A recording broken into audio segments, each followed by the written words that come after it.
everybody. Welcome to another episode of Not Just a Pretty Face podcast, where we are pretty on purpose and beyond the surface. I am your host, Michaela, but you can call me Coco. And I am with my lovely guest, Taylor. Say hi. Hi, y'all. Okay, so Taylor, tell us a little bit about yourself, like where you're from, what you do, and how long you've been doing it. So I'm Taylor R. Pringle, originally from Columbia, South Carolina. Currently reside here in Columbia, South Carolina. Haven't went too far. I am an owner of Pringle Financial Services, located here in Columbia, South Carolina. We are a year-round firm that takes care of your tax preparation, bookkeeping, tax planning needs. We also offer insurance for individuals, business owners, to make sure that we give you a peace of mind throughout the year and throughout the process. Also, I'm a bondsman as well, so I have a bail bonding business as well. So if you ever need help, she's your girl. Okay, so first question, and I'm starting this with all of my guests. So tell us what you think makes you more than a pretty face. I don't think anybody has ever asked me that. I mean, I've never asked that question before. I would definitely just say me just being an alpha female. And the reason why I say that is because, can I tell us like a story? Yeah. Okay. So, I'm a daddy's girl, or I was a daddy girl in the sense because he's passed away. But I'm like a hard down true daddy's girl. I love my mama though, because my mama is the best mother in the world. But I'm a true daddy's girl. And so growing up, like I had best of both worlds. I had both of my parents. Mm-hmm. My dad got sick in 2013. No, I think he got sick. No, he got sick in 2011. Mm-hmm. Georgia originally took him to the hospital, and he lived on for a little while, and then got sick again in 2013. Mm-hmm. While he was on his deathbed, he was in hospice. I would go over there every day. I was leaving work early, and literally one day I got there, and he asked me, he's like, "Why are you here?" And that hurt, because I'm like, I'm a daddy's girl. Like, why would you say that to me? Right. But he was telling me that because he was like, if I died tomorrow, who's going to pay your bills? Because he's paid for my, as long as I was in school doing what I had to do, he paid for my car insurance, my cell phone bill. Like, all I had to do was pay for my wants. So I never had to worry for anything. But when reality hit me, so for there, it just made sense to me that regardless of not, I have to hustle for what I want. At one point, I didn't, but he instilled in me, like, I'm not going to be here to support you. I'm not going to be here to help you, so you got to lean on yourself. So. Dang. Tough lesson, but a great one at the same time. Like, because ultimately, as a woman, you do, because we can't always depend on others, so. Dang. Right.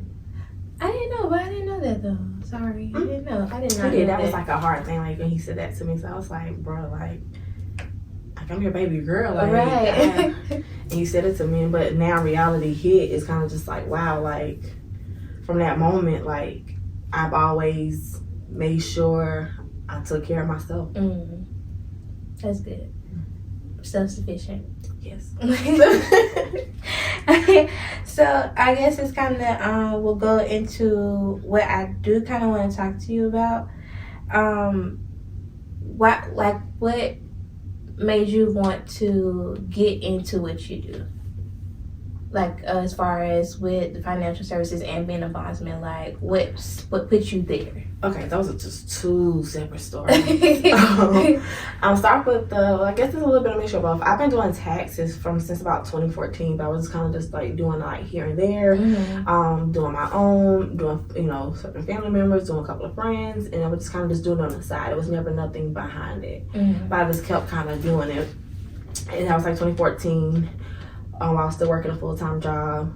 2017, I was like, man, like, I want to do something different. So I was like talking to my brother-in-law, and I was like, man, get me a job at blah blah blah. I'm not gonna say what he works at. And he was like, man, you don't want to work here. I don't even want to work here. He was like, come be a bondsman. And I was like, you talking about me? Like, me be a bondsman? Because when you look at a female, you don't expect to see a female as bondsman. So I was like, And so I was supposed to be off for that weekend where the class was happening anyway. My plans got canceled, so I was like, okay, cool. Like, I guess it's a sign. Let me go take the class. It was a 30-hour bondsman class that weekend. Took the class. 2 days later, I took the test, passed it, and then I had to study for another one. So that's kind of how I became like a bondsman in a sense. It was not on purpose. I never intended it to be a bondsman. I don't think I ever like thought about it. It just kind of happened. Yeah. And then over the course of time, like I said, I'm still doing taxes in the middle of all this and everything else. And then I linked up with Keisha. So she was hosting she was hosting this class. I decided I was going to take the class, and I was taking the class, and she asked me a question. She was like, you know, what all do you do? So originally I was coming to her to make sure that the bail bonding, I stepped out and I was like, I'm opening me a bail bonding business. So I stepped out, decided to open up the bail bonding business.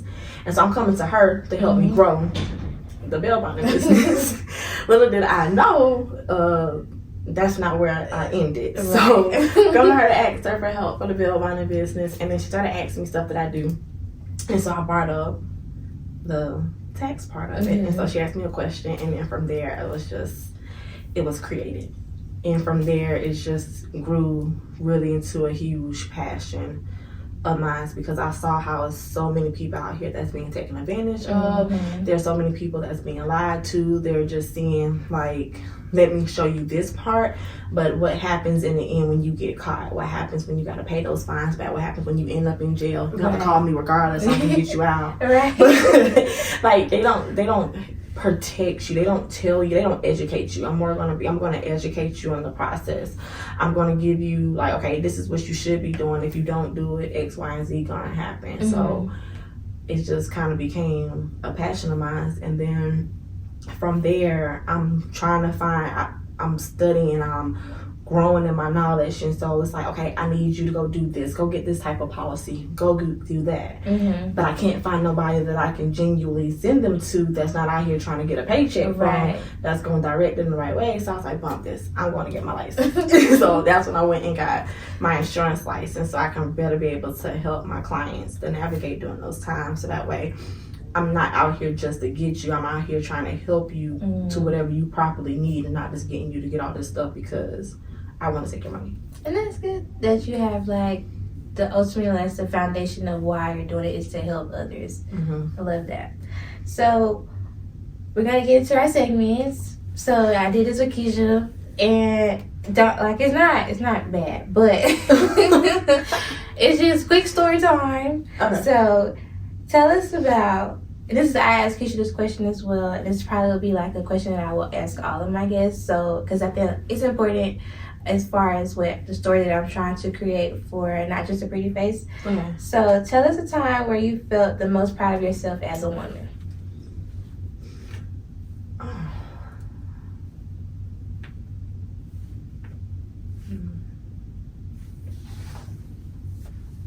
I'm going to say when I stepped out on faith. Okay. I'm gonna say that because before I created the business, I was working full time for a company, and at that company, I was just literally, that was my life. Like I did everything. Like I felt like that consumed so much of my time, but then I had got to my breaking point, and I was like, okay, something got to give, and not knowing that when I walked away, the greatest moment is not having to really feel the struggle through the process. So it's a process of getting there, but I haven't had to lack for anything since I've stepped out.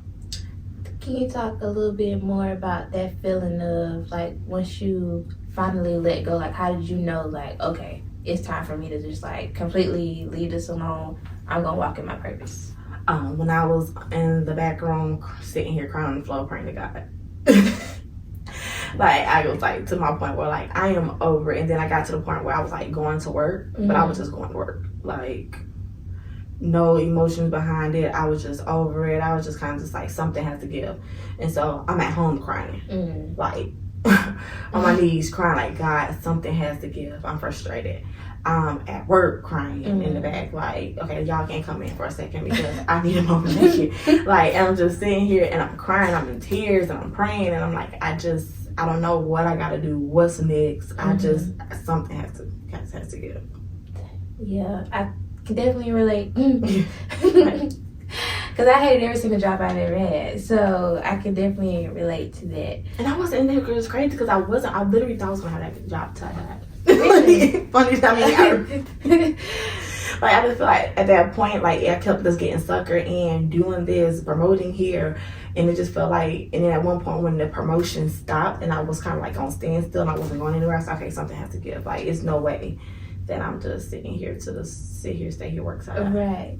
Do you feel like that comes from, people call it a lie, or like feeling like you have to have a what is it, like a normal job or like a actual 9 to 5? Do you feel like the pressure comes from that or what?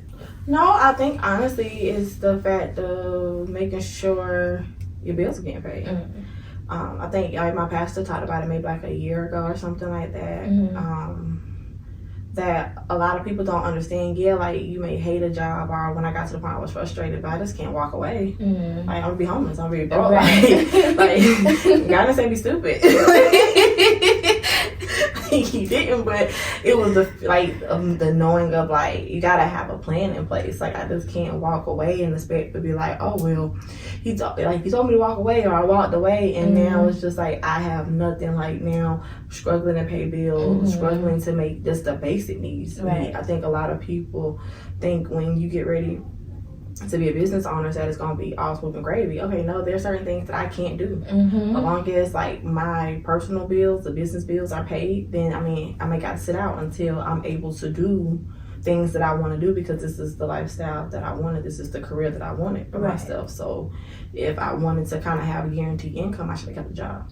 So there's nothing wrong with a job. Just know that when you work your 40 hours and you go home, that's it. In business, no, you working around the clock, because it might be every person in your business until you get where you can actually hire other people to do other things. Exactly. Yeah, that's kind of where I'm at right now with everything, trying to like understand that this is you yourself that's working your own business. Nobody else is going to do it for you. You are your employer. You are the employee. You are everything. So like I told you, like to be honest, like this is the first year that I worked on my birthday. Yeah. Like I can't tell y'all. Like even when I had a full-time job, like that full-time job, and I'm gonna tell you like why I was really faith. I left a job where I had 5 weeks paid vacation. And it's all, and then not including 6. Well, let me tell you that. It was 4 weeks paid vacation. Okay. And then I had personal time that turned into the 5th week. Dang. And I still had sick time. That was all completely separated.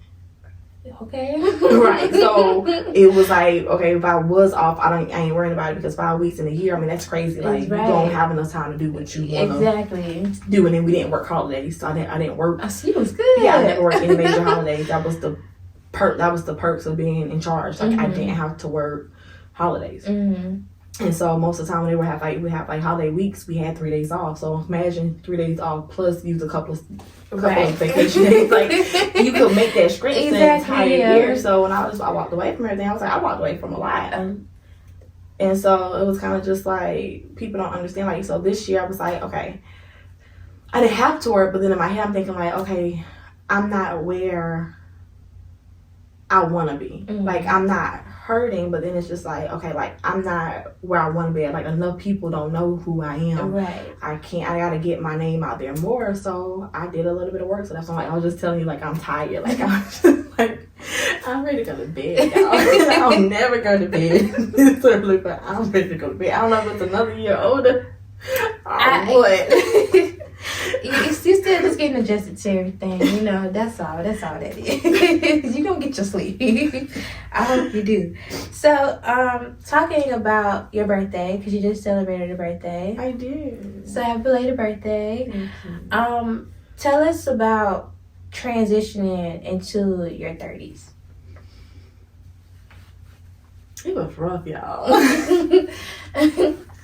Unexpectedly, so I walked away from a full-time job, then turned around, like walked away prepared to just take care of like myself. Like, had everything saved to where I could cover, like, you know, you're supposed to have that little plans to have at least, you know, 6 months to a year saved up to the side if anything happens, emergencies. And then, like, a couple months later, boom, like, I'm about to have a baby. I'm just like, what, God? Like, you ain't talking about this, like, the year I'm turning 30, my dirty 30? He real funny. He real funny now. My dirty 30 to, like, throw this at me. So, it was rough. And I was like, it was a very rough year because I was just, it was a lot. Like, I would say just a really rough and emotional roller coaster. And not really expecting it, feeling horrible, hated pregnancy. So all you women out here that loves it, something's wrong with y'all. Sorry, not sorry. like it was hard. Like, I don't know how people do this for fun. Like, are willing to have somebody pay them to be pregnant. Like, no, you cannot pay me to do this. Like, you just can't. Like, it was rough. Yeah.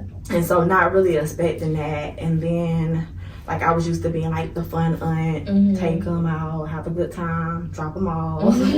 So then it was kind of just like, I walked away from, you know, like, I had plans. Like, I was walking away to fulfill what I thought would be my purpose, which still is my purpose, but like, walk away to just like, not having to work weekends, having to be able to not be on nobody else's time. So I'm not having to tell, oh, well, you ain't got enough staff today, you gotta stay. Right.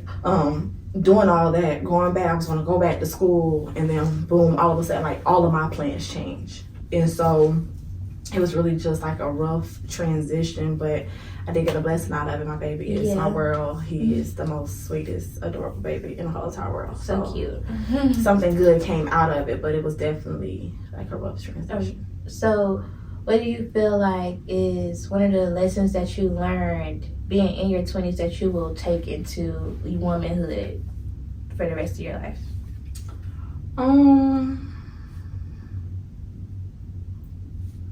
I would say just really just think about just more so really praying before I react. I like that. And some people would say that's just like, oh, that's just like the thing to say. Like, I've learned that I prayed to get here because I prayed to leave that job. I prayed for God to put me in a situation to where when I walked away, I didn't have to struggle. And I'm thankful and I have to give praise to him because I have not, thank God, have had to struggle. Like, my bills are paid on time. Like, I haven't had to struggle. Right. Have I had to maybe like, I can't do this, or maybe I have to put this to the side, and maybe yes, but then the essentials are covered. My baby's taken care of. So it's just like those things, but being able to, any decision, any people that I deal with, any decisions that I make, if I'm going to grow, just who I'm going to do business with, just really just pray about it before I actually really make the decision. Like, I can't honestly say in my 20s that, like, that first time when I left the job, like, I was, yes. And then from there, it's just like, if I would have kept that same process, maybe, you know, things would be different, but I feel like you are on the right path. You know, you're where you're supposed to be. Definitely. You learn from that. I learned lessons. So I like that. I'm gonna use that because I definitely need to start praying before I react. I definitely. Yeah, I mean, it was just something like pray before I react. You know, pray for just like before I make a decision. God, is it the right people I need to be working with? Bring into my life people that I should be working with, who I should be connected with. Really just, I don't want to make a decision without you, because if I say that I believe in you and you're going to do, you know, I need to believe that you're going to tell me what I need to do. Right. And also listen and follow. That's the hard part. Listen. Or even know, like, grow more to know, like, did I miss a sign? Am I missing a sign? Like, are you talking to me and I don't know that you're talking to me, or am I just flat out just ignoring it? Right. I like that. That's. I hope y'all listen to that one. I do like that one. So, moving from story times, because you answered one of them that I already had, and I like that because you already mentioned it before I was going to bring it up. Which one was that? About you leaving your job. Oh, okay. Yeah, because I remember it like when we met, you were still working there, so and I remember you like finally like letting it go. So I remember. So moving into Q&A, question and answers. Motherhood. What is it like being a new mom? It's like I won't lie to you. It's so crazy being a new mom. Like I go places, I'm like, I already go home. I think it was when I went out to brunch on Sunday, and so before I went out to brunch, he's been in the process of trying to walk, but like Sunday, like he walked, he fell, he got back up, walked again, fell, walked back up, and it was just like, oh my gosh, I was like, oh man, I really gotta go. So I was like, no, I'm gonna go out, I'm gonna enjoy myself. And so the whole time, like I'm there, I'm like watching the video, and so my girl was like, you're gonna get back home to your baby, I promise. It's just like the joys are like when he wakes up in the morning and the first thing I see is he smiles at me. So it's like one of those joys where like you just kind of, I guess, like you just adapt to it, because honestly I never thought that I would actually be a mom. Really? Yeah, I never didn't think I was gonna be a mom. So for it to happen and to see it, it's kind of just like, it's a great feeling. I like that. Hopefully I get there feeling it. Don't rush it. Like I feel like I've done all of my partying. I've done a lot of partying, and I've had, fun. It's not saying that you can't have fun. Like I don't want anybody to think that you cannot have fun, because I have an amazing like support system. Like my mom is like the best. Like I told you, like I'm a daddy's girl, but my mom is like amazing. So like, and she loves her grandbaby. Like, and it's crazy because it's not her first grandbaby at all. But like she's a support system. I have like a really amazing people in my life. So it's not saying that you cannot have fun. It's just saying that you do have priorities. So I mean, if you want to like enjoy your life now, so that way when you are ready, like now like when I go on trips, like he comes with me. Like he took his first trip in May, and we went to New Orleans. And I don't know how old he was. I think it was like December. He was like 5 months. He was like 5 months when he took his first trip, but now it's just like he's going to experience life, and now he can experience it, with me. Now it's deciding to get ready. Like now the holidays are more fun again, because now it's not about me; it's about seeing him happy on the holidays. And I like that when moms like want to actually let their kids see the world and give them experiences and continue to explore with them.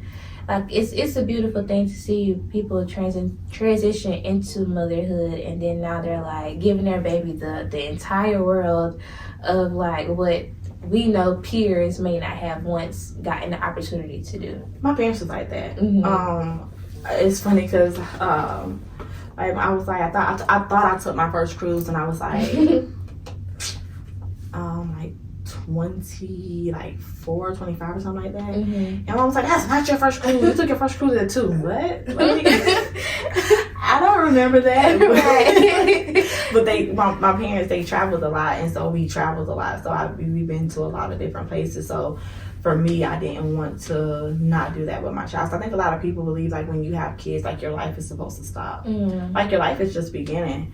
Like I feel like I don't have a sad story, because I had really great, amazing parents. Like I was fortunate. I have to say had and have, because I still have my mom, but like I have like amazing parents. So I don't have like a story of like not being able, but I feel as though for some people I'm like, it's a thin line between like giving your kids something that you never had, but also giving them an experience that you didn't have.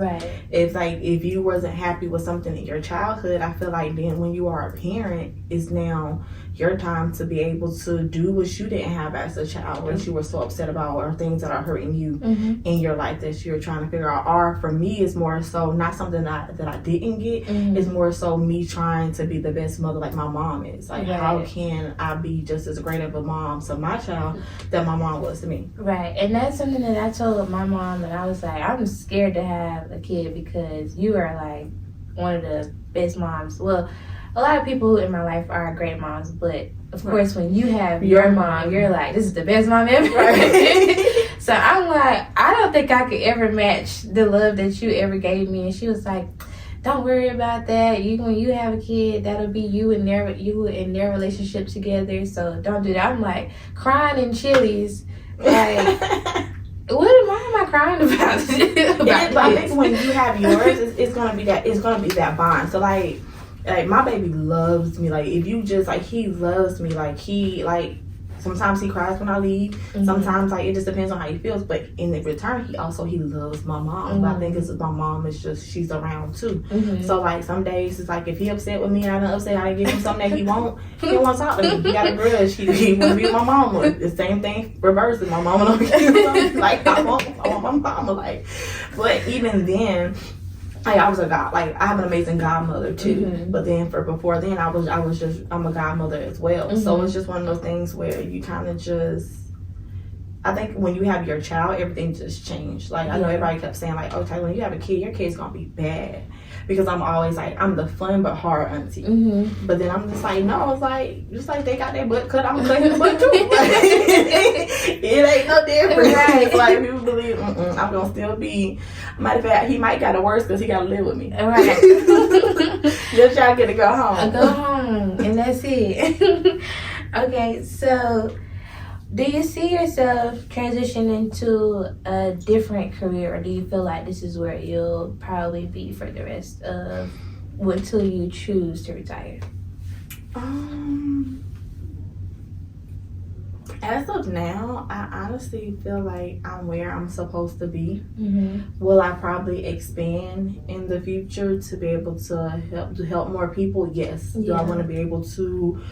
And I guess that's my thing where I want to pray about, like, am I supposed to create franchises? Mm-hmm. And what am I supposed to do? Like, how big am I supposed to get? Right. Because I think a lot of people, like, yes, like, do I want to make $1 million? Yes. Do I want to make billions? Yes, that's what I want. But in reality, am I supposed to? And is that the route that he wants me to take? Because I've been able to live. Like, I do want more. Like, I want to be able to reach $1 million, touch $1 million. Mm-hmm. I want, not really touch $1 million, because in our course of our lives, we probably have all touched $1 million at some point. Right. But physically say I've made $1 million, and from there I can sustain $500,000 in, like, some, in an account. Like, I want to be able to reach those goals. Right. But also, like, at what point is it with this particular business? Because maybe I need to reach X amount of dollars in this business, and then from there grow into something else.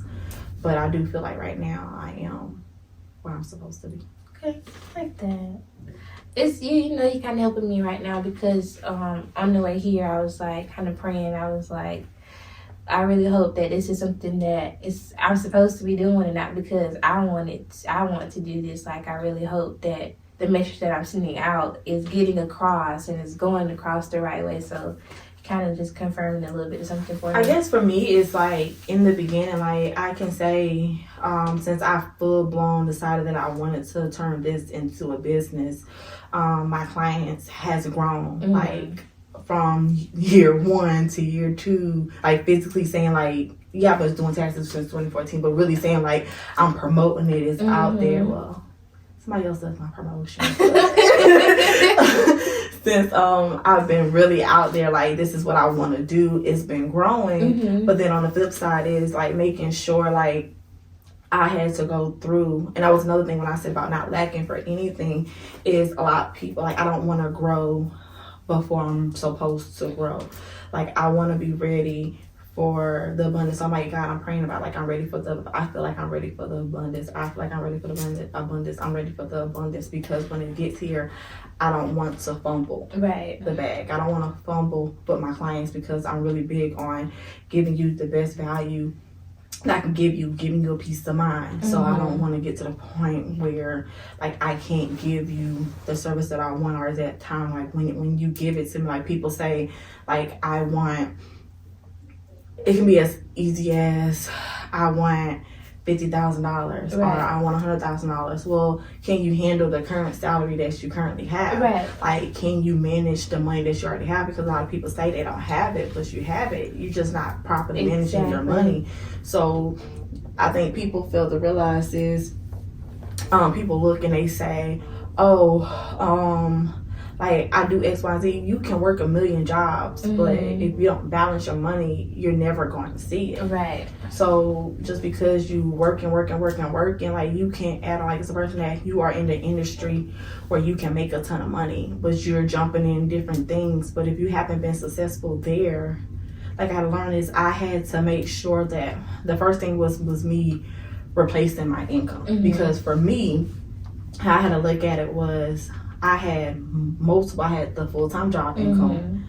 I had the side income from two different places. I was also doing network marketing at that time. So I had multiple money. So, but from there, but when I had to walk out, I was like, okay, well, I can't really throw money or whatever. I had to make sure. So I really made sure I had a very strong savings before walking away, because at the end of the day, I still had to learn my slow periods. I still had to learn what it was going to be like if I didn't have major sales going in that particular day. In that sense. So it was kind of just like, now that I've been able to replace my income, now I made over the income that I was making from the job, and I've been able to. So now I'm like, okay, I've been handling it well. So I feel like now I'm ready for more, because I've been able to not mismanage what I've been given. I like that. Do you feel like these teachings are coming from your parents, or is it just like life lessons, or is it from God itself? Because like the way that you're going about answering a lot of these questions is just like I'm like really listening and like okay, maybe I should try that. I'm gonna say it's a method of everything. I'm not gonna say that it really came from my parents. My parents didn't talk about money. Okay. Like, they really didn't. It was more so just like, don't go get a credit card. Okay, like, well, why? Like, and I told my mom that we was having that conversation not too long ago. And I was like, I wish that was something that you would have had a conversation with me with, not just say don't get it. Right. Because when I got it, when I was 18, I fumbled it very badly. So got it fixed, but it was just like, if you like not having those and it's like lessons, like, yeah, I fumbled like this and I fumbled it very bad. That's when you learn that a credit card is not cash. You gotta pay that back. You gotta pay that back. Maxed it out. And at 18, you think you got the world in your hands. And so it didn't. I won't say it came from them, but also just seeing like, my parents being homeowners, my parents owning not a lot of land, but owning some type of land. And just making sure. I would definitely say it would be working and just experiencing life, being on the side where I had to rob Peter to pay Paul, because I was like, okay, I'm gonna pay a little bit here, and I had to make stuff stretch. But it wasn't that I didn't have the money. I had it. I was just spending it on the wrong things, or trying to so when I say stuff like trying to impress broke people, it's not being like saying that a person is broke, just saying I'm trying to impress somebody that probably makes less than me, and I'm putting myself in debt, because when I was younger, like, I was doing that stuff, but then it was more so like, okay, now I'm a homeowner, I can't do certain stuff like that, because now I gotta make sure, like, now this is mine. It's like, yeah, I'm in an apartment, it don't really matter, I can go find another apartment, but now this is mine. It's like, I'm building equity in here, like, I'm building like it's kind of just like, people say like buying a house is supposed to be an asset, but it's really not, because technically speaking, I own it now, but it's not really mine since I pay it off. Right. But it is still an investment in a sense, because like right now, like, personal note, like, I bought my home 2016 for $107,900. It's worth $250,000 right now. Okay. So if I needed something, I can pull from it, because technically I built a lot of equity into it in a sense, but it's still technically not mine until it's paid off. I would say being around other business owners that of course, makes more than me. So that way I can see like how you're moving, how they're moving, because a lot of people that actually make the money is not really out here showing it. They're not really out here broadcasting it. Yeah. They're really making smart decisions. So it's really like a mixture. I won't say that it came from my parents. It's definitely life lessons, because I've definitely been in some situations where like making like guaranteed money and still like having to like chip around, like I'm gonna pay this bill, I'm gonna wait till next pay to pay that bill, make a payment arrangement and all those things. And it was just like, that's not fun. So then it was just kind of just like, when I realized that it wasn't fun at all to live like that, I was like, okay, I gotta make a change. And so that's when the change became. But it was also a necessary change when I was stepping out, because there's no weekly paycheck. Definitely no weekly paycheck. Some days it might be no paycheck. Exactly. Some weeks it might be a paycheck. Reality. Yeah, that's quiet as kept. You know, everybody want to be entrepreneur, but it's not always caked up to be. It's really not. But we gotta love it though. Gotta love it. The freedom and being able to provide for your family and being able to give something to, if you want to give it to your child or whoever, it is a luxury, but it's also very much hard work. Hard work. So, what you feel, maybe you've already said this, or maybe you might have a different answer to this one, but what is the best advice you have ever received as a woman?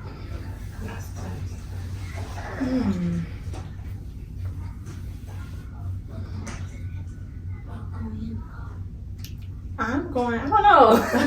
I'm gonna take it back to my dad. I honestly think, because I gotta be careful how I answer this question. Okay. You can give it to us raw, uncut, you know. I'm gonna get back to my dad just because of my dad, and when he said it to me that day, because you gotta think about, like, if that was never a reality check, it's nothing. I don't believe that it's nothing wrong.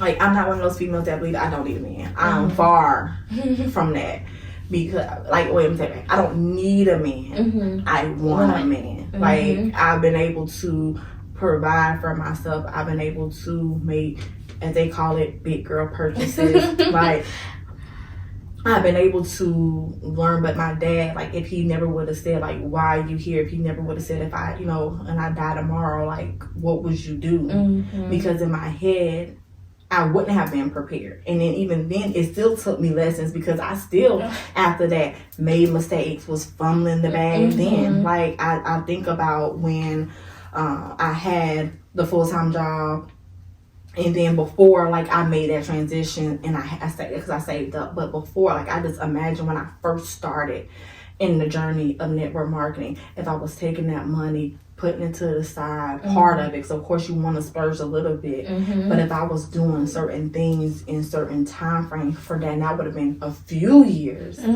like, where would I be? Type thing. So, like, the mindset that I have now, a year or two ago, 3 years ago, like, what if I would have had that mindset then 5-6 years ago? Right. So it's just like my dad telling me to, like, get your ish together. It was really just like an eye opener. Was probably the best eye opener for me. Sometimes we do need wake up calls.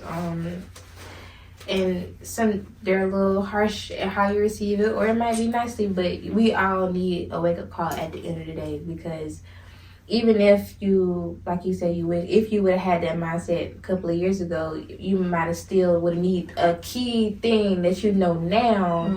You know what I'm saying? Like, it's still something that we have to learn. We have to go through. Like, it's like, oh, I wish I would have not messed this up last year or whatever. But it's like, you had to go through that. Right, I had to go through to get here to where I'm at.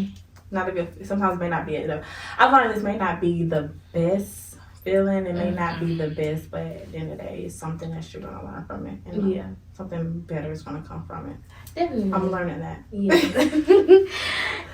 So, what do you feel like would be some advice that you would want to leave the people for them to take home and sit in and think on? I'm gonna say